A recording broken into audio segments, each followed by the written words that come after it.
हाँ तो दोस्तों, इस वीडियो के अंदर हम रेडगेन ट्रैवल टेक्नोलॉजीज के स्टॉक के बारे में बात करेंगे और जानेंगे कि अभी स्टॉक के अंदर आपको इन्वेस्ट करना चाहिए या नहीं। चलिए शुरू करते हैं। तो देखिए, अगर हम रेडगेन की अगर हम बात करेंगे तो लास्ट 2 सेशन में अगर हम बात करेंगे तो लगातार 10% ये स्टॉक हमें यहाँ पे गिरता हुआ नजर आया है। वैसे में यहाँ पर आपको क्या करना चाहिए उसके बारे में बात करेंगे और ये स्टॉक क्यों गिर रहा है उसके बारे में हम इस वीडियो में बात करने वाले हैं। तो देखेंगे अगर हम यहाँ पे तो दो मेन रीजन हमें यहाँ पे कंपनी के गिरने के हमें यहाँ पे नजर आते हैं। क्योंकि पहले अगर हम बात करेंगे तो ये कंपनी ने लगभग 15% का रेवेन्यू ग्रोथ का गाइडेंस ये कंपनी ने दिया था, लेकिन ये जो अभी कंपनी के रिजल्ट आए थे तो उसके बाद में कंपनी ने ऐसा बोला है कि अभी ये उन्होंने एक गाइडेंस डाउनवर्ड अभी उन्होंने रिवाइज किया और उन्होंने ये बोला है कि ये साल लगभग 12-13% से कंपनी को यहाँ पे रेवेन्यू ग्रोथ उनको यहाँ पे नजर आती है। तो डेफिनेटली अगर मार्केट में अगर आप ये बोलोगे कि आगे की 2-3% से अगर आपका रेवेन्यू कम बढ़ेगा तो डेफिनेटली उसका इंपैक्ट हमें यहाँ पे देखने को मिलेगा और इसकी वजह से यहाँ पे काफ़ी ज़्यादा नेगेटिव इंपैक्ट हमें यहाँ पे कंपनी के स्टॉक पे देखने को मिला है। और उसके अगर हम बात करेंगे तो कंपनी के जो क्वार्टरली बेसिस के जो नंबर्स थे तो वहाँ पे कोई ज़्यादा हमें रेवेन्यू ग्रोथ देखने को नहीं मिला है। जो पिछले क्वार्टर में कंपनी के रेवेन्यू के नंबर थे सेम वही रेवेन्यू का नंबर में यहाँ पे आता हुआ नजर आया था। तो क्वार्टरली बेसिस पे हमें यहाँ पे कोई ग्रोथ देखने को नहीं मिली थी। तो डेफिनेटली जब अगर आपके अंदर ग्रोथ की अगर काफ़ी बड़ी स्लोडाउन आ जाती है, यानी कि आपके ग्रोथ के नंबर्स कम नहीं हो, एकदम सेम नंबर जब आपके आते हैं तो वहाँ पे कहीं ना कहीं पी कॉन्ट्रेक्शन काफ़ी बुरे तरीके से हमें यहाँ पे होता हुआ नजर आता है। तो उसका इंपैक्ट हमें यहाँ पे देखने को मिला है।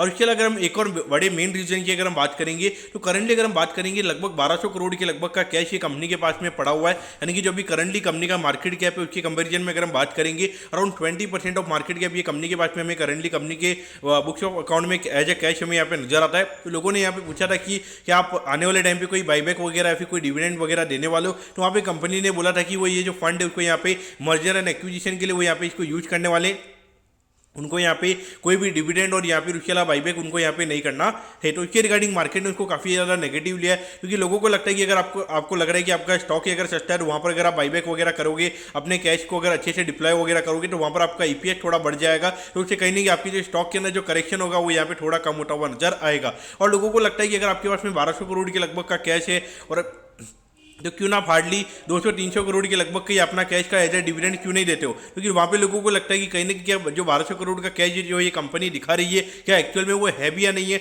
वो भी लोगों को थोड़ा यहाँ पे डाउटफुल नजर आता है। तो यहाँ पर आपको क्या करना चाहिए, तो देखिए ऑल ओवर अगर हम देखेंगे तो करंटली अच्छा खासा करेक्शन हमने यहाँ पे ऑलरेडी ये कंपनी में देख लिया है। अगर हम देखेंगे अभी ऑलमोस्ट 490 पे ये कंपनी में ट्रेड होती हुई नजर आ रही है। अभी लगभग मार्केट कैप के हिसाब से अगर हम बात करेंगे लगभग 5800 करोड़ के मार्केट कैप पे ये कंपनी में ट्रेड होती हुई नजर आ रही है। और ये साल लगभग 210 करोड़ के लगभग का प्रॉफिट ये कंपनी में करती हुई नजर आएगी। तो उसके हिसाब से अगर हम पी रेशियो की अगर हम बात करेंगे तो लगभग 28 के पी रेशियो पे ये कंपनी में ट्रेड होती हुई नजर आ रही है। तो वैल्यूएशन वाइज अगर आप बात करोगे तो थोड़े प्रीमियम वैल्यूएशन पे कंपनी में ट्रेड होती हुई नजर आ रही है। क्योंकि जो ग्रोथ के नंबर है वो यहाँ पे कंपनी के काफी कम हो चुके हैं।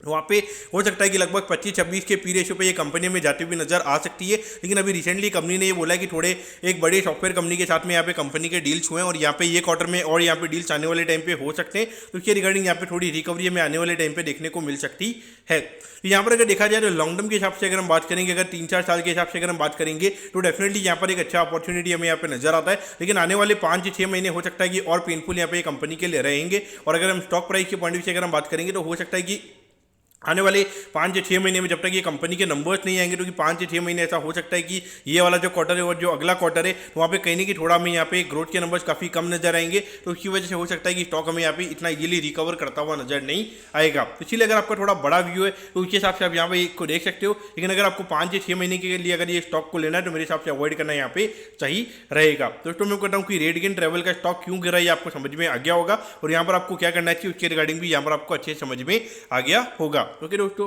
Thank you, have a nice day.